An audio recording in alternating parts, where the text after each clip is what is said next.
Hi folks, welcome to 4.2 Differentials. So we're going to get started today talking about what is a differential.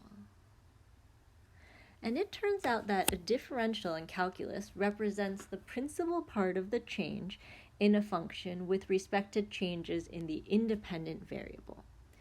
But in other words, a differential helps us estimate the amount of function changes as the result of a small change in input values. So let's bring this back to some things that we know. We know that we've been writing y is the same as f of x. And we even know that when we take a derivative, y prime equals f prime of x. And we even know that another way to write y prime is dy dx equals f prime of x. So the one small change that we're going to make is we're going to take this dx and we're going to multiply it to the other side. And so we'll get dy equals f prime of x dx. Now here's what these represent. This dx represents a change in your input, and it usually represents a small number. This dy represents a change in output, and that usually is also a small number. And so what we're looking at is if we change our input, how does that change our output? Now let's try a few examples. Example number 1. For each of the following functions, find dy. And so here's what we're going to do. We're going to go ahead and find our derivative. So let me write that down. Find derivative. And then we're going to isolate dy by multiplying the dx just like we did above. Okay, let's practice some derivatives. So I look at this and I say, okay, well this isn't e to the x, it's e to the something else, and that something else equals x squared. And so to me, this is an indicator that I'm going to need to use the chain rule. So dy dx equals e to the u times du dx, or dy dx equals e to the x squared times 2x. And now I'm going to go ahead and take that dx, multiply it to the other side, and I've got dy equals 2x e to the x squared dx. And this is my dy. Let's go ahead and try the same process with the other side. Now this time, I have x times cosine x. And to me, that means I better use my product rule. And so I'm going to go ahead and set that up. U equals x, du equals 1, v equals cosine x, dv equals negative sine x. And I'm going to plug those into the product rule. U dv plus v du. And so I get dy dx equals negative x sine x plus cosine x times 1. And my last step is to go ahead and multiply this dx to the other side, and I'll get dy equals negative x sine x plus cosine x dx. And that is my dy. Okay. Now let's change the directions a little bit. This time I'm asking you to find dy, but I also want you to evaluate at a certain number. So I'm going to give you some x values and I want you to find a dy. And so we're going to add one step. We're going to find our derivative. So we're going to find dy dx. Second step, we're going to isolate dy. And then third step, we're going to plug in numbers. Okay, so let's get started. With a over here, my dy dx equals 2x plus 2. Super straightforward as derivatives go. Now I'm going to take this dx, I'm going to multiply it to the other side. So dy equals 2x plus 2 dx. And now everywhere I see an x, I'm going to put 3. And then everywhere I see dx, I'm going to put 0.1. And when I multiply those all out, I get a dy of 0.8. But here's what this means. If I go ahead and increase x by 0.1, then I will increase my y by 0.8. Okay, so that's conceptually what we mean.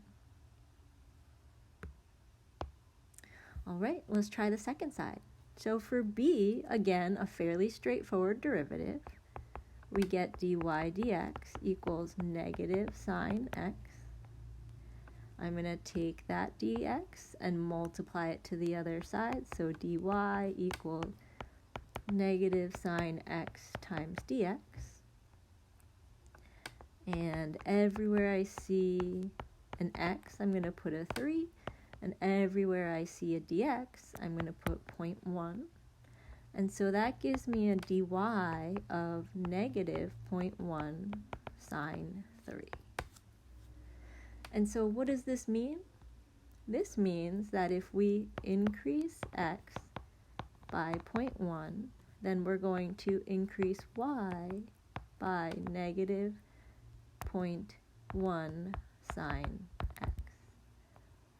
And now some people might say you increase by a negative, but what we're really saying, and what we should probably say, is that we are actually decreasing by that amount. Okay? So a negative sign means that we're decreasing, whereas a positive sign means we're increasing. Okay, let's try a more complicated derivative. So here we have y equals 1 over x plus 1. And I want to find the differential and evaluate. So I'm going to go ahead and use my quotient rule. And so I have my u equals 1, du equals 0, v equals x plus 1, dv equals 1. Now, one thing I've noticed a lot of us making mistakes on is our quotient rule. It has a v du in the front, and we have to make sure that the v comes first. So I plug in my v times du minus u times dv over v squared. Now, I'm going to do two things at the same time. I'm going to multiply this dx to the other side, and I'm going to simplify my fraction. So I'm going to get dy equals negative 1 over x plus 1 squared dx. Now I'm ready to plug in my numbers. So I get dy equals negative 1 over 1 plus 1 squared. And I'm going to go ahead and write dx as 1/4. That's the same as 0.25. And when I work this out, I get negative 1/4 times 1/4. Or I get dy equals negative 1/16. Okay, so a little bit more complicated derivative, but same pattern. Let's try another one. Oh look, quotient rule again. Seems like something we should practice. So I've got my u as sine of 2x, And immediately I'm thinking I'm going to need chain for the du. Du is going to equal 2 cosine 2x.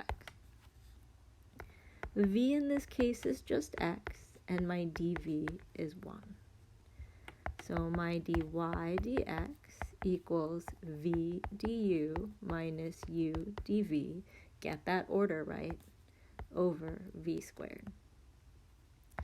Or dy dx equals v times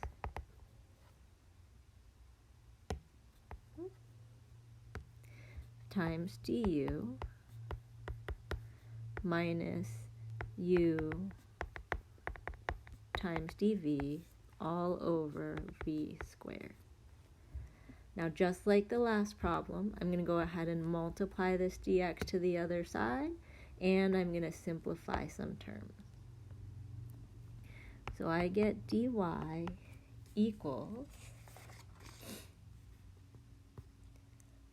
2x cosine 2x minus sine 2x over x squared times dx. And now I'm going to plug in everywhere I see an x, I'm going to plug in pi. 2 pi cosine 2 pi minus sine 2 pi over pi squared. And then everywhere I see a dx, I'm going to put 1/4. All right, time to use some of those unit circle values. I know that sine of 2 pi is 0. I know cosine of 2 pi is 1, which cleans things up, and I get dy equals 2 pi over pi squared times 1/4, or 2 pi over 4 pi squared, and I can clean that up even further to be pi, not pi, 1 over 2 pi. Now, what does that mean? For this problem, it means that if I increase x by pi, that I'm going to increase y by 1 over 2 pi.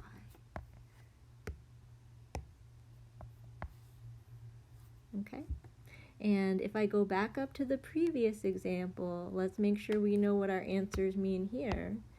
That if we increase x by 1/4, then we decrease y by 1/16. Okay? And I just realized I got the wrong number down here. I didn't mean increase x by pi, I mean increase x by the differential, or 1/4. Okay, so for the next few examples, move on to video 2.